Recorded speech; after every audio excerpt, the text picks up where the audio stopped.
All right. So we're going to look at how to use AI generally as a collaborator. So let me share my screen.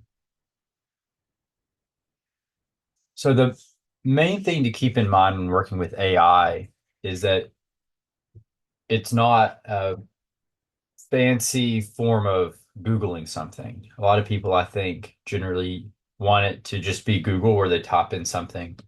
They immediately get a result, and that result is the correct thing. And so the hope is that it's sort of just Google with, you don't have to pick your link and click into it. It's just right there. That's not really what AI does well. And then obviously people hope that it can sort of just whole cloth create for them, write this summary for me or write this paragraph or this essay, whatever. And again, it's not really good at that. AI makes a lot of errors, strange errors, easy to find errors. They most concerningly for us doing research, it just makes sources up. It knows kind of the general form of what a source looks like and how sources communicate. And so it will just make up random sources pulled right out of the ether. And so, yeah, it doesn't really write essays particularly well. It doesn't really give us great information. If we want to give us a recipe for brownies, it might give us a recipe that looks good, but then when we actually bake it, it doesn't. I have a friend who actually did that, and it was interesting. Anyway, so what is AI actually good at? Well, AI is a really, really great collaborator.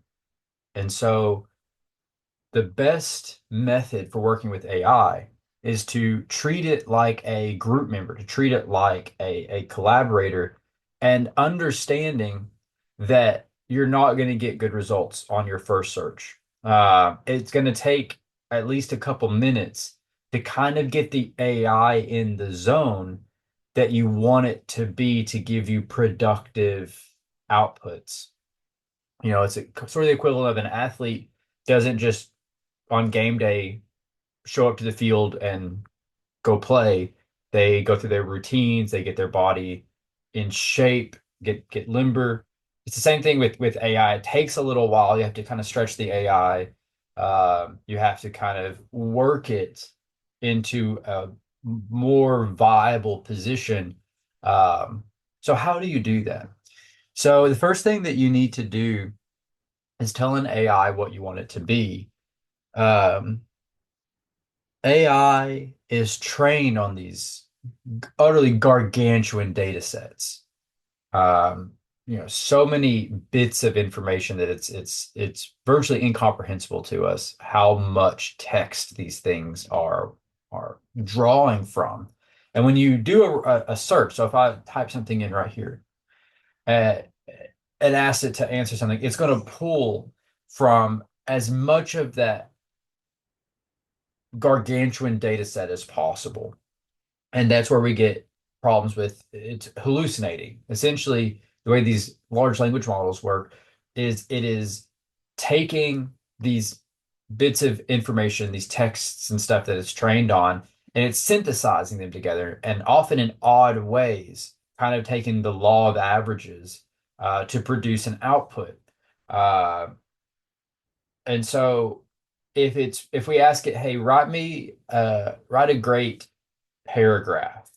Um, it's going to be pulling from uh, literary fiction and academic research writing and Harry Potter fan fiction and a random blog post. It's going to pull randomly and then synthesize all that together and create kind of hallucinate kind of the average version of that and then present that to you. And we don't want that. We want um, it only pulling from data sets from texts are that we find acceptable, that we would want to be models for what we're trying to do. So you don't want Harry Potter fan fiction kind of bleeding into the outputs you're getting. And so the first thing you want to do is give your AI a persona and tell it exactly what data you want it working with before you start getting it to give you outputs. So let's invent a scenario. Let's say that we are writing a paper, um,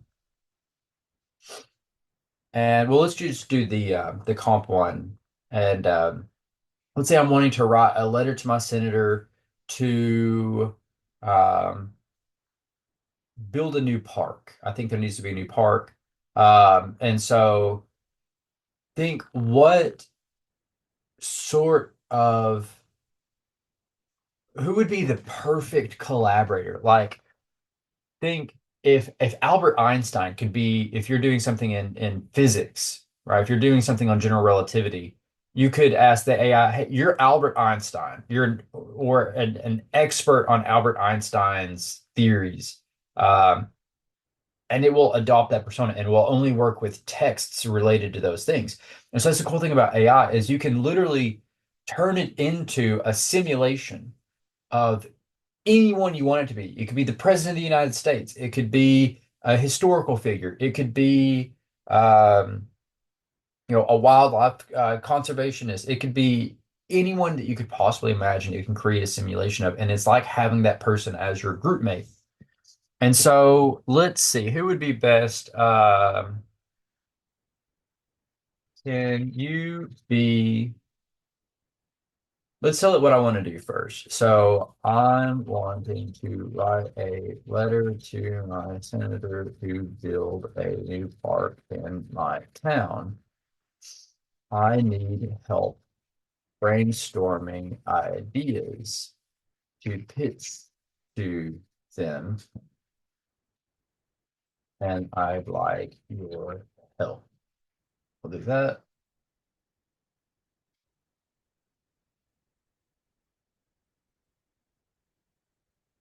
So now it's going to start throwing a bunch of ideas at me. And so this is the first problem you're going to run into when working with AI is it's going to try to just give you a wall of text.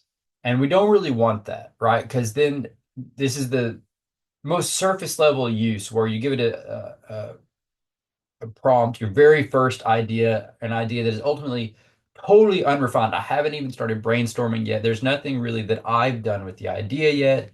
And it's going to start trying to throw just random information at me. Because again, it's just pulling and hallucinating from massive data sets. And so, and it also doesn't have a persona yet. So it's again just throwing random stuff at me. Um, so now I'm going to give it a persona. Can you be an expert on uh, parks and recreation, as well as an expert in letter writing and public policy? So I'm creating this expert, and so it's only going to pull from information on Parks and Rec, um, letter writing, and then public policy. And so this is the first step we're taking toward getting that AI in a position where it's working with a far more narrow set of data and is only going to be hallucinating from data that is relevant. So Harry Potter fan fiction is not going to be bleeding into its response to me. It's not going to be giving me super broad, overgeneral responses. Um,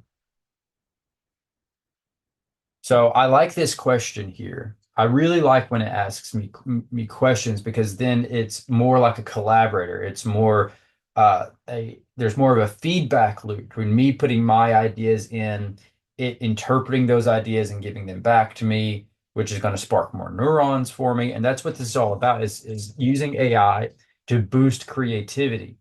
AI is very creative, but not on purpose. Essentially, AI is hallucinating.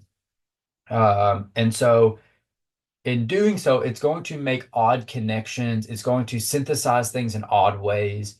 And while the AI is not inherently creative, the way that we interpret an AI's output is, and it can make us see things in new ways in the same way that if you go to a psychologist or whatever, they show you those Rorschach ink blots and they ask you, what do you see here? It's not the image you see isn't in the ink blot. It's you projecting your creativity or your neuroses onto that ink blot, which reveals, your own inner creativity or neuroses. And so it's the same thing with AI, using it as kind of a Rorschach ink blot, getting outputs, and then thinking, where does this make my mind go? How does this kind of break me out of common ways of thinking and into ways of thinking that are fresher or innovative or, odd in a way that I could be productive with. So it's asking if we want to focus on one of these aspects or include all of them. For now, let's focus on the arts and recreation and public policy elements. So now it's going to start giving me a wall of text again. Please only respond within uh, with let's say 30 words or less. Oh, I gotta wait until it's done yapping. Uh, and respond. Well, we'll do this first. Okay. So we'll do that.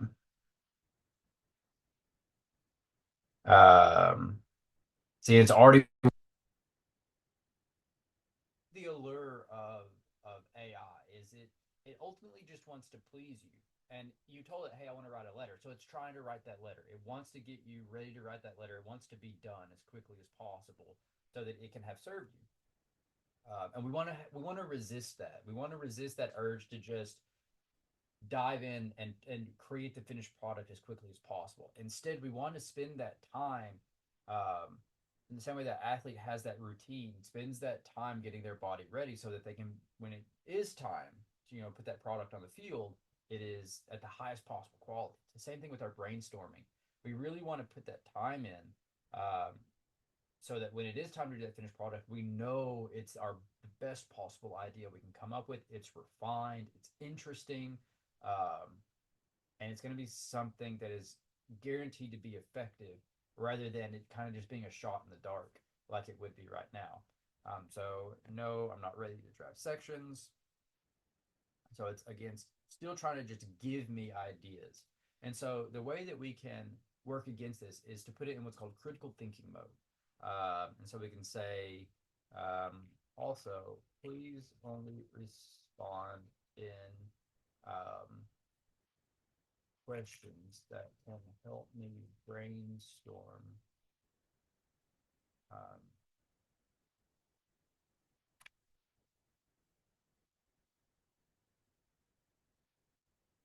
it's still trying to get an answer, but this is about this we can work with. Um, so now it's still giving us a lot, but assumedly this is less than 30 words.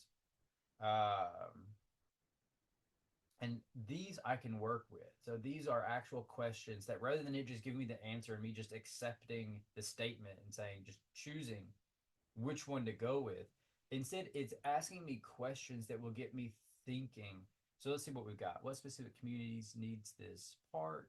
Are there any environmental features that can be highlighted? What public policy goals do you think your senator prioritizes? Interesting. Could this park serve as an educational resource or community engagement space? Good idea. What lasting impact would you envision this park having on the town? So these are all awesome. So I could focus on one. I could focus on a couple of them. Um, so I'm going to say, so here's the other thing. Talk to it like a collaborator. And so when when when we're in a group, when we're working with people and they give us shit ideas, we can't accept them, right? We say, I don't know. I see where you're going, but not quite, right? We need to do the same thing with AI. If it's doing things we don't like giving us, just walls of text, we correct that and say like, let's keep it simple. Um, if they keep trying to take over, we say like, okay, let's take a step back. Let's just brainstorm, right? And so conversing with it and telling it what we like that it's doing, what we don't like, instructing it is very important. Um, and so what we could do here is pick one out and tell it, hey, I really like this idea. And that's going to further and further narrow that set of data that it's working off of and make it more likely that what it gives us is very high quality. So it's at this point, it's only after all of this, which we only needed one, two, three, four prompts to get it to where it's actually giving us high quality stuff. It looks like a lot because it's giving us all these walls of text. Anyway, so let's pick one. Um, so I don't know this. I could research it, but that would take a lot of time, and I'm brainstorming right now. I don't want to be diving into the weeds just yet. Um,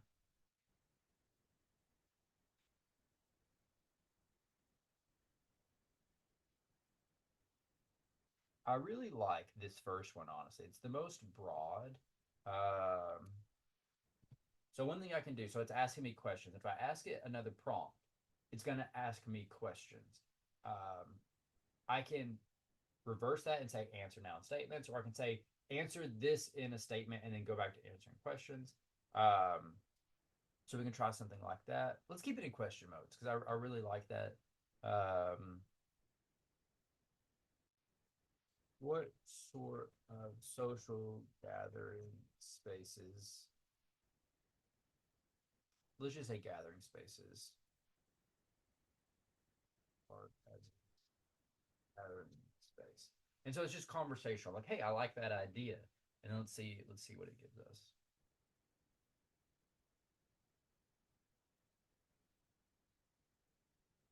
Cool. So how bonds or event spaces? Are there any groups in the community that would benefit most from a shared space, such as families with seasonal events or programming? Okay, so none of this is particularly inspiring for me. Um, I might think I need a problem here. I need something because ultimately I need to be persuasive to my senator. So I need to kind of couch these ideas in, hey, this solves a problem. So what sorts of problems in um, let's see this. My community has very little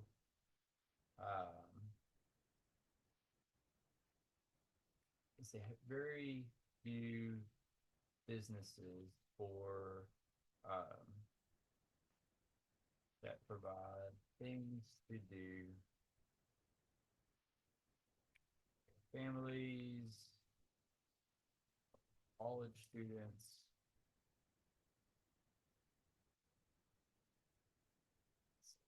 What sort of venues could a park have that solves that problem?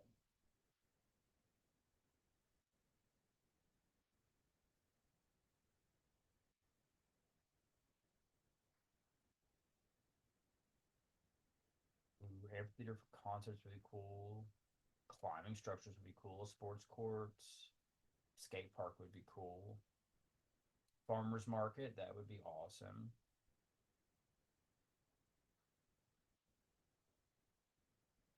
How so let's get some public policy in here. Um, how can private businesses be incorporated into a public park? They way to provide more things to the community.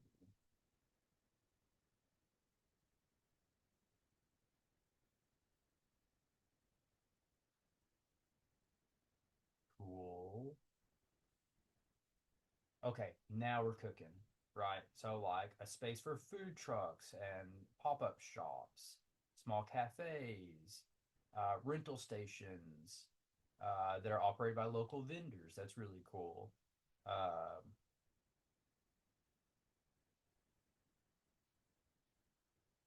Artisan markets, yoga lines. This is awesome. So this is super cool. So now I'm in a place where I feel inspired.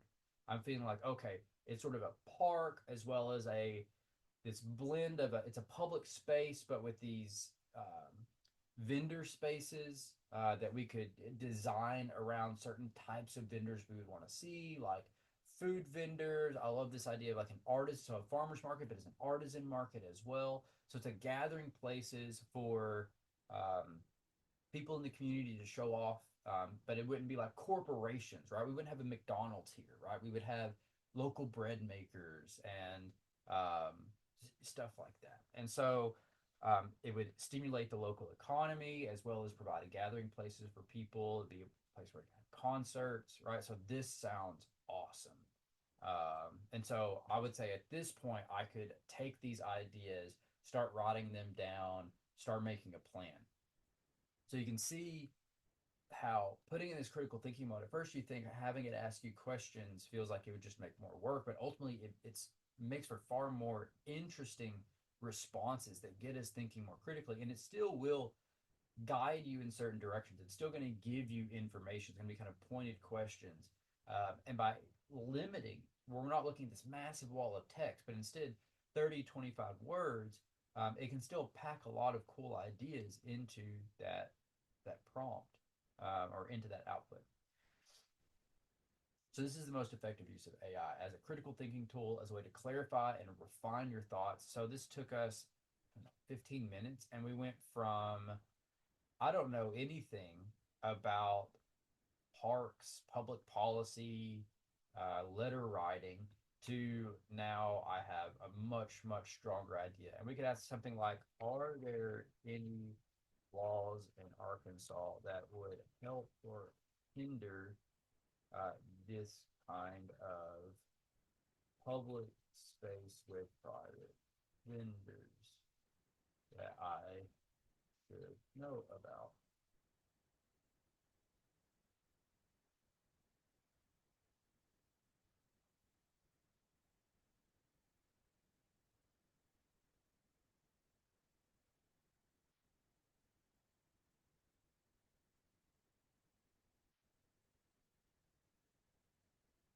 So now I have an association that I could reach out to or mention in my letter. Um,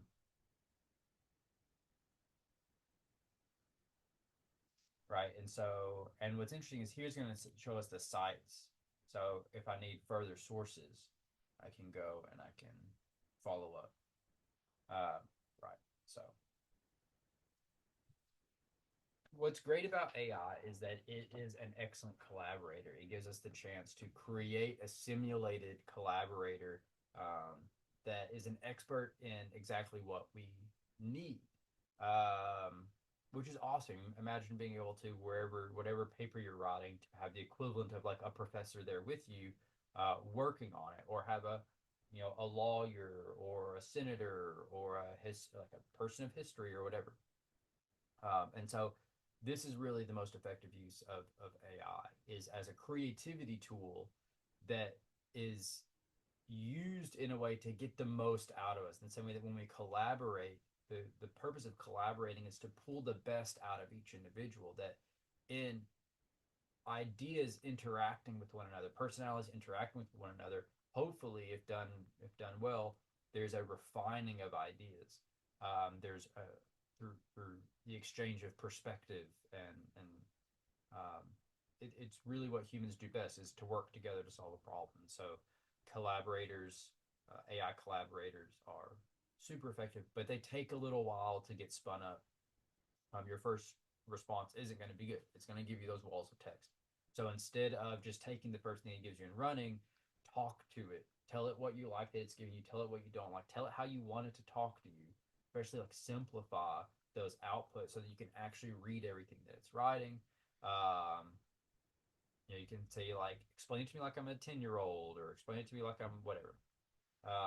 And get it so that it's operating in a space that is getting the most out of you. And then once you've got it there, run with it. So hopefully this has been helpful.